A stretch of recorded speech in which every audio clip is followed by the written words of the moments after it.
The grand lobby of the Celestial Haven Hotel gleamed with polished marble floors and floating chandeliers that pulsed with soft, ambient light.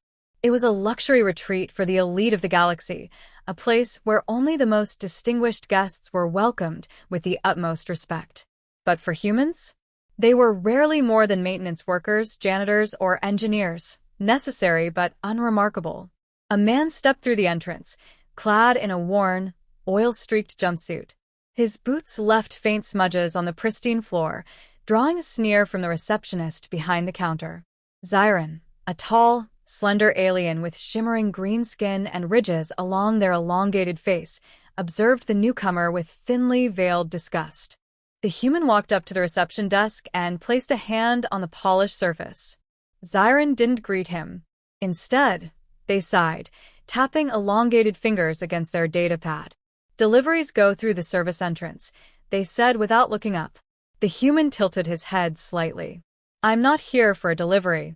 Xiron finally glanced up, their dark eyes flicking over the man's stained uniform. The emblem on his chest was faded, but still recognizable, an old insignia from a now-defunct human engineering guild. A mechanic, then. One who clearly didn't belong here. "This is a five-star establishment," Xiron continued, their voice dripping with condescension. "Whatever repair request you have, take it to the maintenance office. That's where your kind handles mechanical concerns." The man remained unfazed. "I'd like to book a room." Xiron let out a short, sharp laugh, as if he had just told the most ridiculous joke in the sector. A few alien guests nearby turned to watch, amusement flickering across their faces. "A room?" Xiron repeated, as if testing the words. "You must be joking." The human didn't waver. "Do I look like I'm joking?" Xiron leaned forward slightly, lowering their voice as if speaking to a particularly slow-witted child. "This hotel caters to respectable clientele. The cheapest suite costs more than a human engineer makes in a standard year. Do you have any idea where you are?" The human pulled a sleek, black payment chip from his pocket and placed it on the counter. It was the kind of premium, unrestricted credit only the wealthiest individuals carried. Xiron's smirk faltered for half a second, but then they straightened, regaining their composure.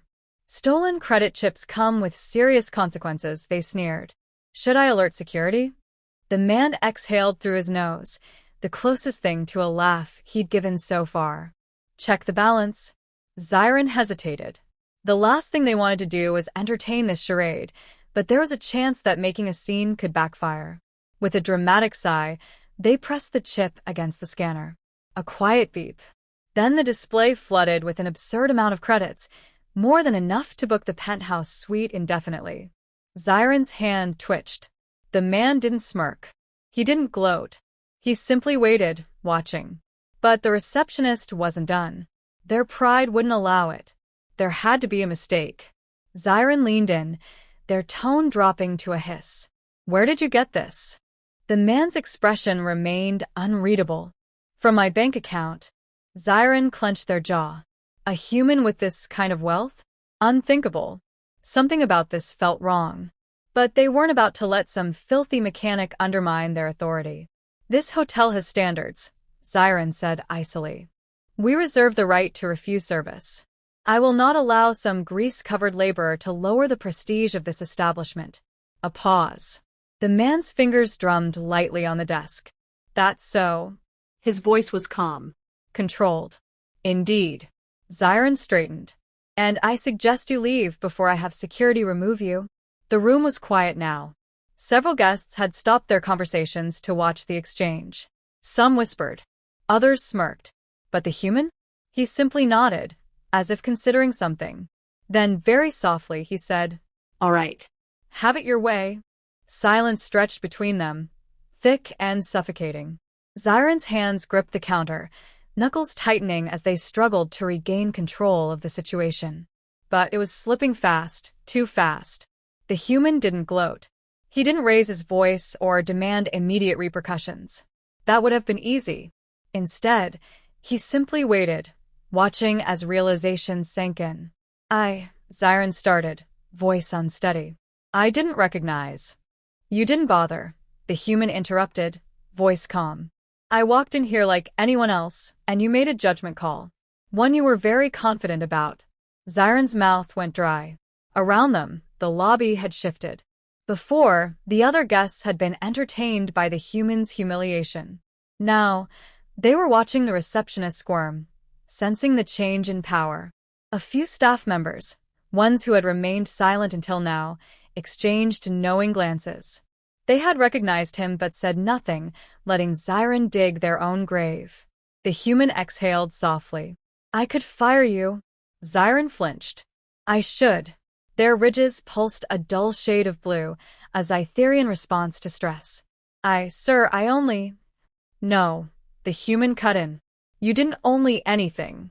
You humiliated someone you thought was beneath you. You mocked them, dismissed them, and when they didn't immediately leave, you escalated. A fresh wave of heat burned through Zyron's skin, shame coiling in their gut. Every word was accurate. They struggled for anything, any excuse, any justification, but none existed. Not really.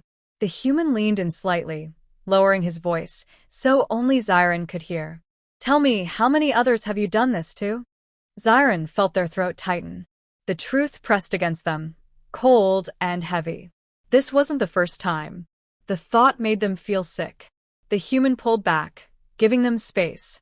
But the weight of his presence remained. You made it clear you don't think humans belong here, he said finally. Let's fix that. Zyron's heart lurched. Sir, please, I'm not firing you, the human interrupted. You're getting a new position. The words didn't make sense. For a brief, hopeful second, Zyron thought maybe they were being reassigned to another desk, another sector. Somewhere to lay low. But then the human gave a slow, deliberate nod toward the janitorial crew, and ice flooded Zyron's veins. You think human work is beneath you? The human asked, voice still calm. Then you can spend the next 6 months learning exactly how beneath you it is. Zyron's breath hitched. You can't. I can. And he would.